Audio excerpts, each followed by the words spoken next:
네, 목을 많이 써서 좀 원활치 못합니다. 양해를 구하겠습니다. 네, 회복이 잘 안 돼서 그렇습니다. 내용이 전달이 돼야 될 텐데요. 그래도 내용이 전달될 수 있도록 노력을 하겠습니다. 어떤 서기관과 바리새인들이 주님께 표적 보여주기를 요청했습니다. 네, 여기서 표적이란 헬라어로 세메이온입니다. 징표라는 뜻입니다. 영어로는 사인입니다. 예수님의 진정성을 요구하는 이적과 같은 징표를 보이라는 겁니다.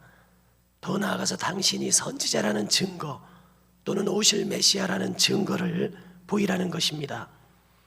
이때 주님의 답은 악하고 음란한 세대가 표적을 구하나 선지자 요나의 표적밖에는 보일 표적이 없느니라고 하셨습니다.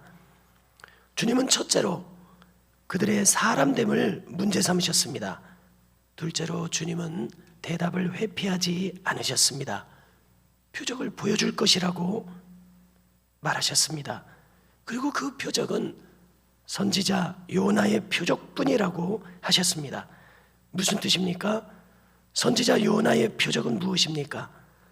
선지자 요나의 표적이란 요나가 물고기 뱃속에 3일 동안 있었던 것을 가리킵니다. 그래서 인자도 밤낮 사흘을 땅속에 있으리라 주님의 대답이셨습니다. 놀라운 것은 무엇이 놀랍습니까?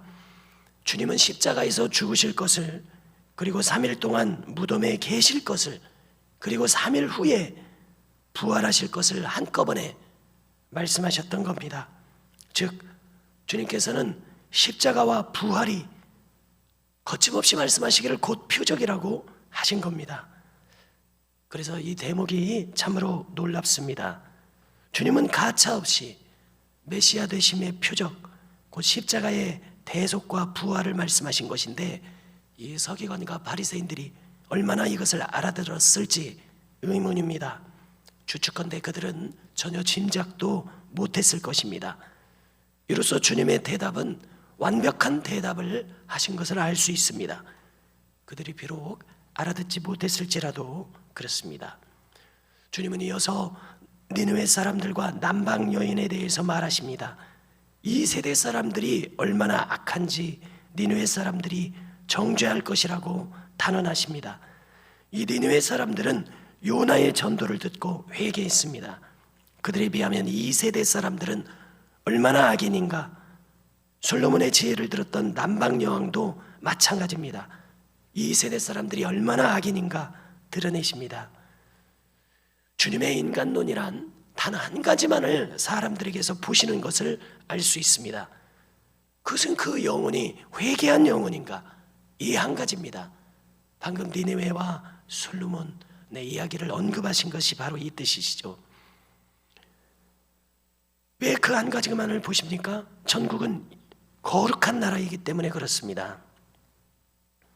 인간에 대한 판단 기준은 오직 이 한 가지입니다. 그 영혼이 회개하여져서 회개해서 거룩하여진 영혼인가, 이 한 가지입니다. 천국은 지식, 재산, 명예 이런 것이 기준이 아닙니다. 이 땅에서 가지는 이 모든 것들은 일시적입니다. 영원하지 않습니다. 천국에서 영원한 가치로 샘하여지는 유일한 것은 그 영혼이 회개하여 거룩하여진 영혼인가, 바로 이 점입니다. 그래서 우리도 주님을 따라서 인간론에 대한 분명한 시각을 가져야 할 줄로 믿습니다. 다음으로 43절을 보시면은 더러운 귀신이 사람에게서 나아갔을 때에 물 없는 곳으로 다니며 쉬기를 구하되 쉴 곳을 얻지 못했다고 합니다. 여기서 물 없는 곳에, 물이란 인간이나 동물의 신체를 가리킵니다. 인간의 구성이 물과 피로 되어 있지 않습니까?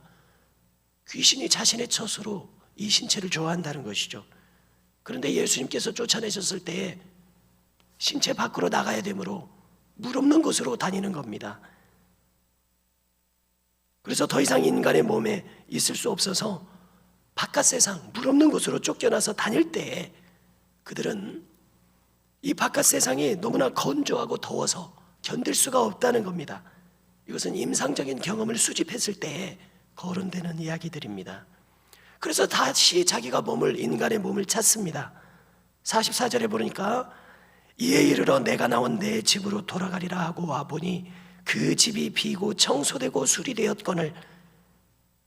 이것이 바로 악령을 축출한 인간의 심령 상태입니다. 그런데 문제는 이 깨끗한 심령 상태가 다시 악령을 초청한다는 것입니다. 그 원인이 무엇입니까? 그 빈 집을 그대로 둔 상태에서 악령을 초청하는 언행심사를 가져가기 때문에 그렇습니다. 증오와 탐심, 거짓말 등 다시 악령이 깃들일 수 있는 언행심사를 함으로 악령을 초청하는 겁니다. 그럼 다시 악령이 와서 그의 생각에 영향을 끼치고 그의 삶을 장악해가는 일이 일어납니다. 그러면 해결책은 무엇입니까? 당사자가 자기의 의지로 자기의 심령을 말씀과 기도로 채우는 수밖에 없습니다.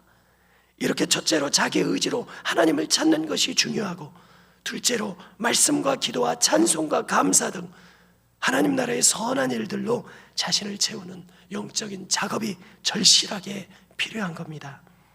마지막으로 예수님께서 말씀하셨을 때에 주님의 모친과 동생들이 밖에 와서 말하려고 섰습니다. 이 상황을 전달받으셨을 때에 말씀하시기를 누가 내 형제요 자매요 어머님이요 동생들이냐 말씀하셨습니다.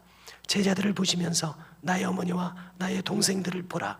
누구든지 하늘에 계신 내 아버지의 뜻대로 하는 자가 내 형제요 자매요 어머니니라 말씀하십니다. 참 중요한 대목입니다. 우리가 신앙을 가졌을 때에 하나님 나라의 새로운 가족을 가지게 됩니다. 혈육도 지난 것이지만 부혈로 맺어져서 한 피바다 한 몸 이룬 형제자매는 신앙적 차원에서 진실한 가족을 이룬다는 말씀입니다. 거듭 생각할 때에 복음의 가족은 우리의 남은 생애에서 큰 축복으로서 작용합니다. 그러므로 함께 신앙생활하는 우리 안에서 참된 믿음의 가족의 끈끈함과 사랑이 충만하시기를 축원합니다.